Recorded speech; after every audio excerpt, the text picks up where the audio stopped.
우리나라 맛집 가운데는 욕쟁이 할머니 집이 참 많이 있습니다. 그 집에 가서 밥을 먹으려면 욕을 감수하고서라도 먹어야 할 정도로 맛이 있습니다. 대전에서 이렇게 넘어가다 보면 그 대전에 대둔산이라고 하는 곳이 있는데 그 대둔산 길목에 가보면 소를 하루에 3마리를 잡아서 소고기를 파는 할머니 집이 있습니다. 그 할머니가 소고기도 그렇게 하루에 3마리를 잡아서 팔기도 하지만 그 남은 이익을 가지고 대전에 있는 우수한 학생들에게 장학금을 아낌없이 주는 까닭에 대전 판사들이 거의 대부분 그 할머니의 장학금을 받고 법조계로 그리고 의료계로 나갔다. 그래가지고 그 할머니네 집은 아주 그 대전에서 유수하다는 분들이 문전성시를 이루고 줄을 서서 먹는 아주 유명한 집입니다. 거기 집에 가보면 숟가락도 그냥 이렇게 한 몫에 가져와서 이렇게 집어 던집니다. 집어 던지고 소고기도 이렇게 갖다 먹으면 할머니 소고기 좀 더 갖다 주세요. 그러면 그 주인 할머니가 네가 갖다 먹어라 이 자식아 이렇게 얘기를 합니다. 그런데도 그 집은 아주 고기가 없어서 못 팔 정도로 잘 팔리고 정말 값싼 소고기를 먹을 수 있는 곳입니다. 여러분들이 꼭 물어보신다면 저를 데리고 가는 조건으로 어디인지 알려드리겠습니다만은 너무 멀죠. 대전에서 대둔산 가는 길이니까 가기가 어렵습니다. 그렇게 맛있는 집은 욕을 얻어 먹어가면서 줄을 서가면서 먹습니다.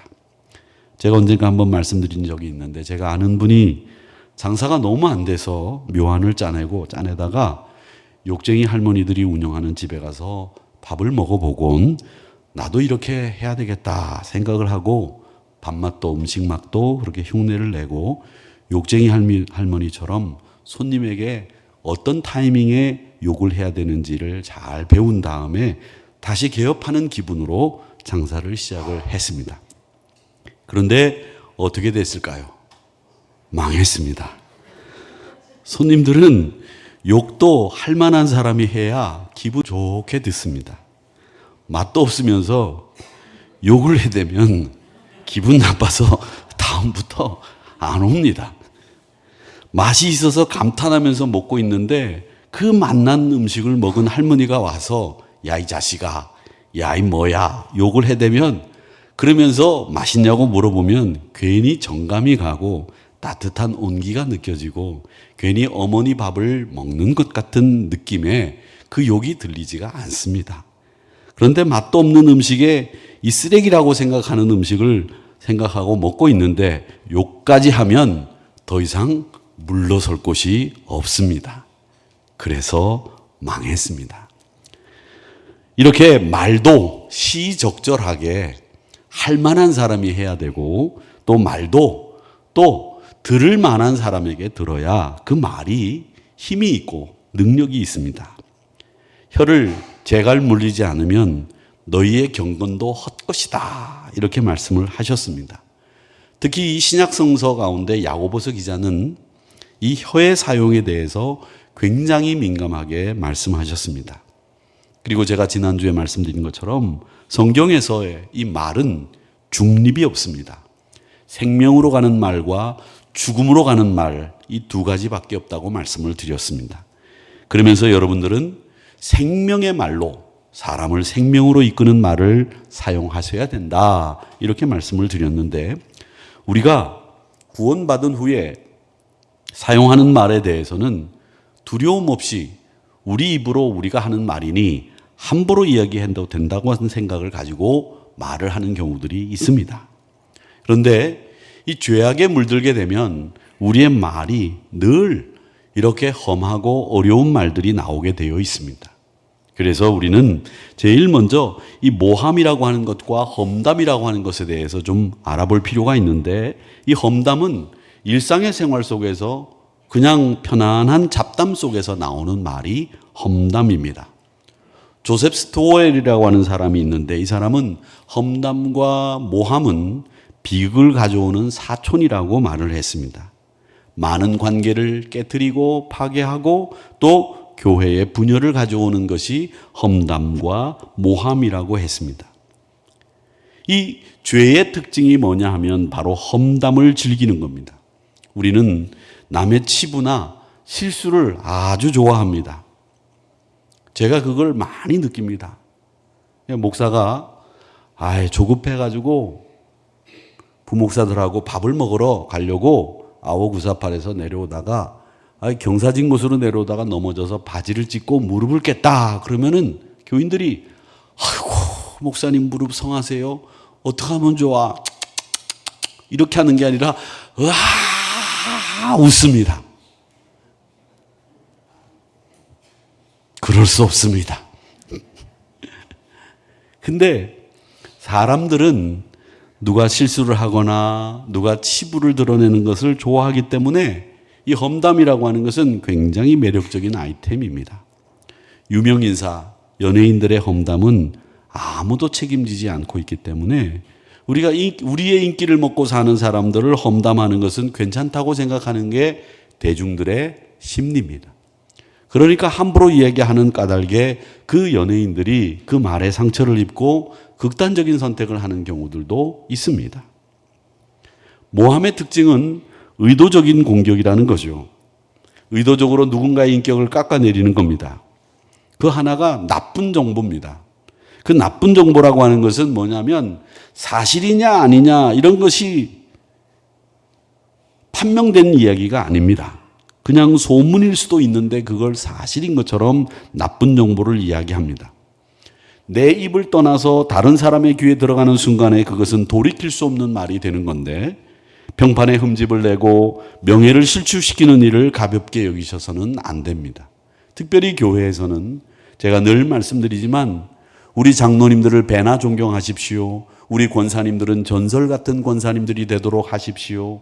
우리 집사님들은 충성 어린 집사님들이 되십시오. 이렇게 말씀드리는 이유는 우리가 서로 존중하고 존경하는 교회가 되어야 된다라는 말씀이고 한 분 한 분의 명예를 굉장히 소중하게 생각해야 된다는 말씀입니다. 소셜미디어, SNS라고 하는 곳에 나오는 말들은 그게 대부분 다 사실이냐 아니냐 이걸 기준으로 SNS에 말이 나오는 게 아닙니다. 유튜브나 SNS에 나오는 말들은 다 기준이 뭐냐? 사람들의 흥미를 끌 수 있느냐 없느냐 이게 기준입니다.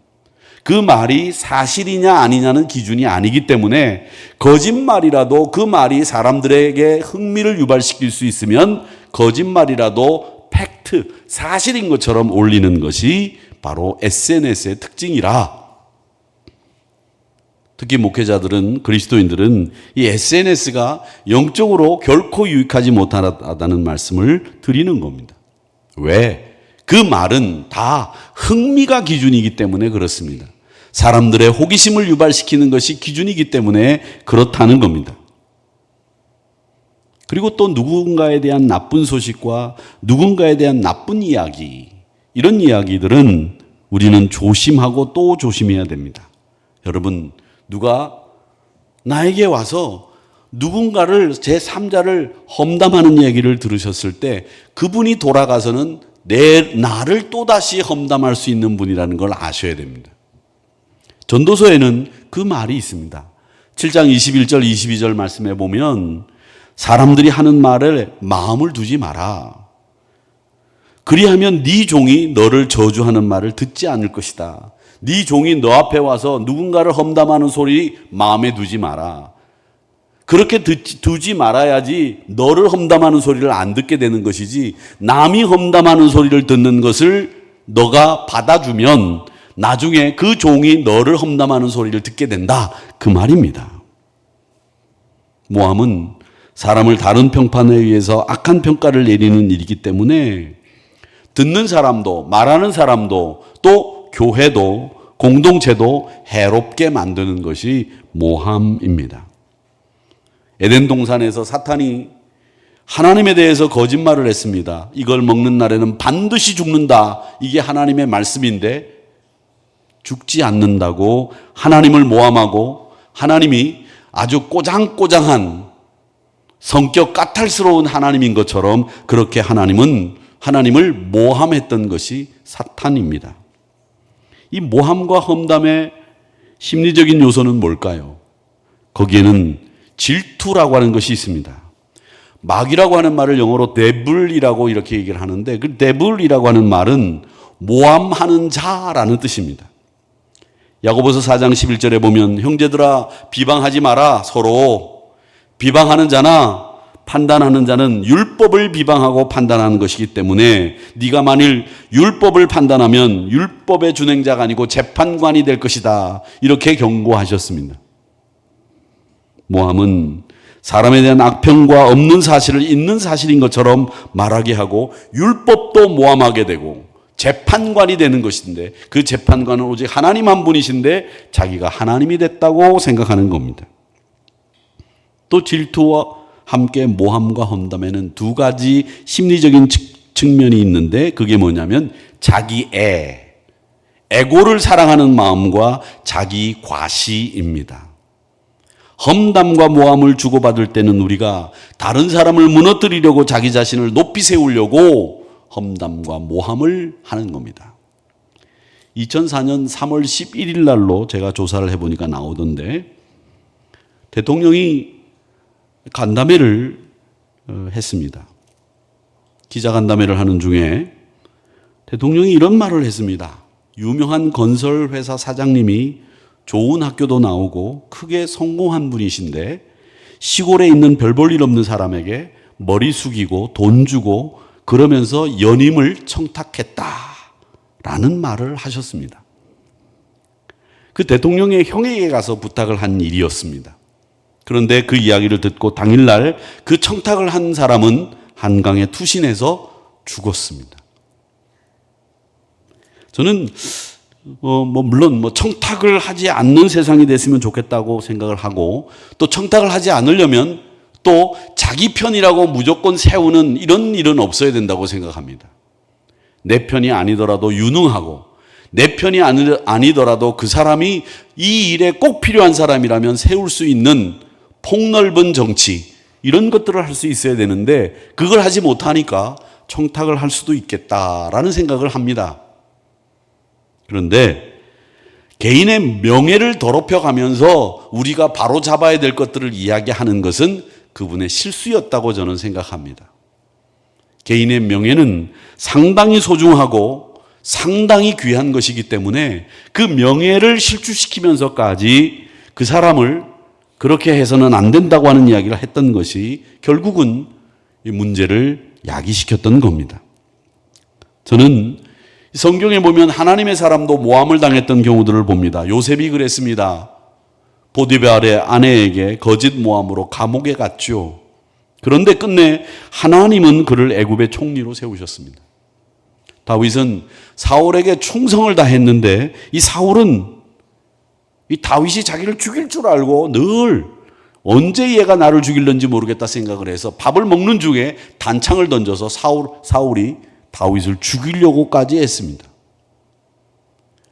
다윗은 사울에게 있어서는 제일 충성스러운 장군이었고 제일 측근의 비서실장 같은 사람이었는데 그를 사울은 악귀에 휘둘리면서 믿지를 못하고 그를 모함하고 시기하면서 그를 죽이려고 하는 까닭에 다윗은 도망을 다니면서 하나님 앞에 구구절절 그렇게 시편을 지어 탄식을 했던 겁니다.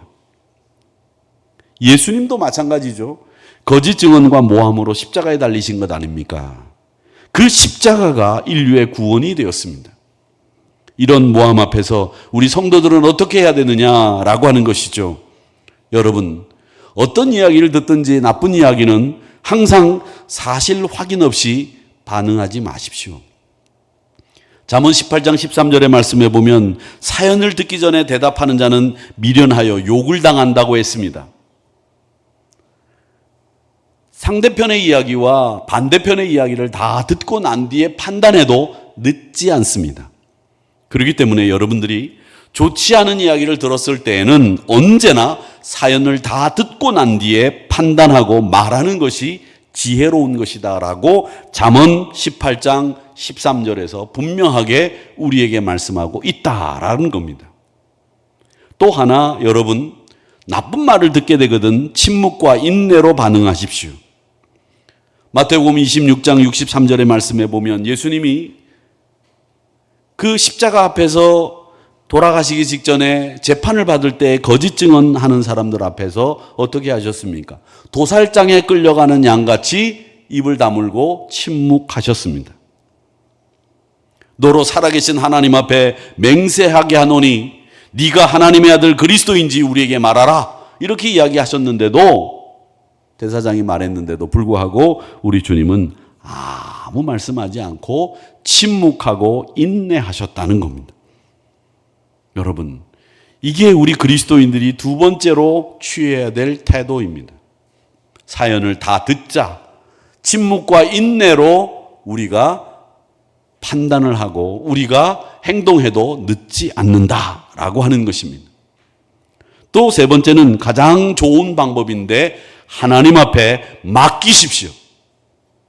시편 37편 6절에 내 의를 빛같이 나타내시며, 여러분의 의를 누가 빛같이 나타내시느냐? 하나님이 여러분의 의를 빛같이 나타내 주시는 분이십니다. 우리의 공의를 정오의 빛같이 만들어 주시는 분, 우리의 의를 빛같이 나타내 주시는 분은 누구냐? 하나님이시다라는 거예요. 내가 억울하고 힘들어도 내 의를 분명하게 드러내 주시는 분은 하나님이시다라는 거죠. 그걸 통해서 우리의 믿음을 연단하시고 더 큰 영광으로 우리를 인도해 주실 줄로 믿습니다. 여러분, 억울해하지 마시고 침묵하고 인내하시면서 하나님 앞에 맡기시고 사연을 다 들어보시기를 바랍니다. 그러면 우리의 믿음의 사람들은 더 경건한 모습으로 갈 수 있다라는 거죠. 제가 목회를 하면서 가장 어렵고 힘들 때가 언제였느냐면, 처음 전도사 시절에 제가 한번 말씀드렸는데, 장로님 부인이 전도사님이시고 담임 목사님 부인도 전도사님이셨어요. 이 두 분이 성향이 완전히 달라요.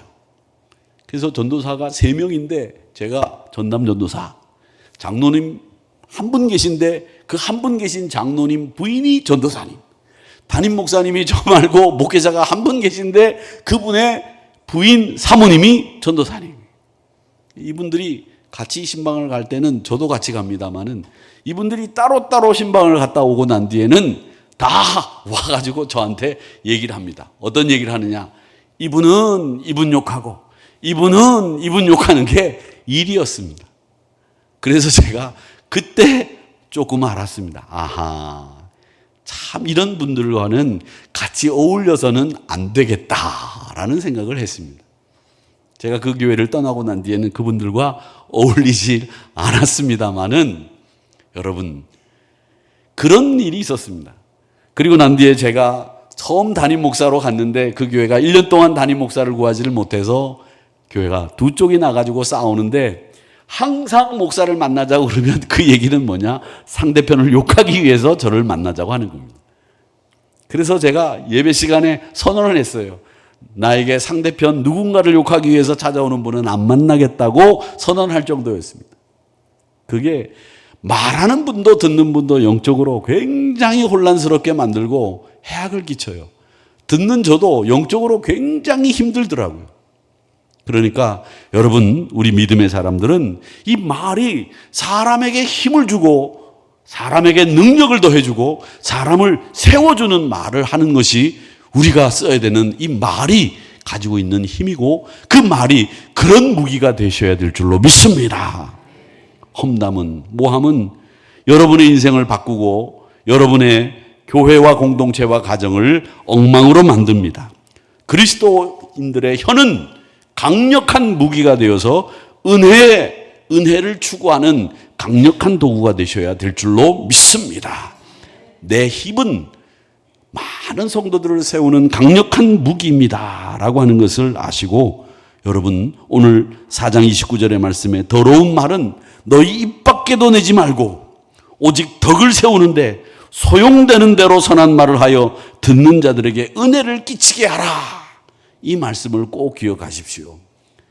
제가 2018년도에 연초에 우리 성도님들에게 부탁을 드렸습니다. 여러분, 올해는 2018년도인데 18년이라고 하지 말고 2018해라고 합시다. 그랬더니 진짜 장로님들이 기도하실 때 2018해가 되었습니다. 이러면서 말을 바꾸어 가지고 기도를 해 주셔서 제가 장로님들에게 너무 감사하고 너무 고맙습니다. 이제 말하기도 이제 알게 돼서 곤란하게 됐는데, 이런 더러운 말은 입 밖에도 내지 않는 아주 전형적인 그런 모범을 우리 장로님들이 보여주셨습니다. 이제 다음 해가 오면은 이제 3018년도가 올 텐데, 그때는 우리가 없을 겁니다. 그러니까 2118년도가 올 텐데, 그때는 우리가 없기 때문에 저는 결단코 저는 없다고 생각합니다. 여기 앉아 계신 분들이 아무도 계시지 않기 때문에 그건 신경 쓰지 않아도 됩니다. 2018년도만 신경을 쓰면 되는데, 그때 우리가 잘 넘겼기 때문에 이제 다음 세대들에게 이야기해 줘야 됩니다. 우리가 2018년도에 장로님들이 기도하실 때 18년도를 그렇게 부르지 않고 다르게 불렀다. 너희도 2118년도에는 그렇게 하지 말고 2118해로 불러라. 이렇게 지시를 당연하게 써놓고 가는 게 어떨까? 이런 생각도 해봤습니다만은 우스갯소리처럼 들릴 수는 있으나, 오늘 말씀 더러운 말은 너희 입 밖에도 내지 말고 오직 덕을 세우는 데 소용되는 대로 선한 말을 하는 우리 한우리 성도님들이 다 되시고, 늘 선한 말로 위로와 격려를 아끼지 않는 우리 경조위원들 수고하고 애쓰셨습니다. 하나님의 은혜가 우리 모두에게 함께 하시기를 주님의 이름으로 축복합니다.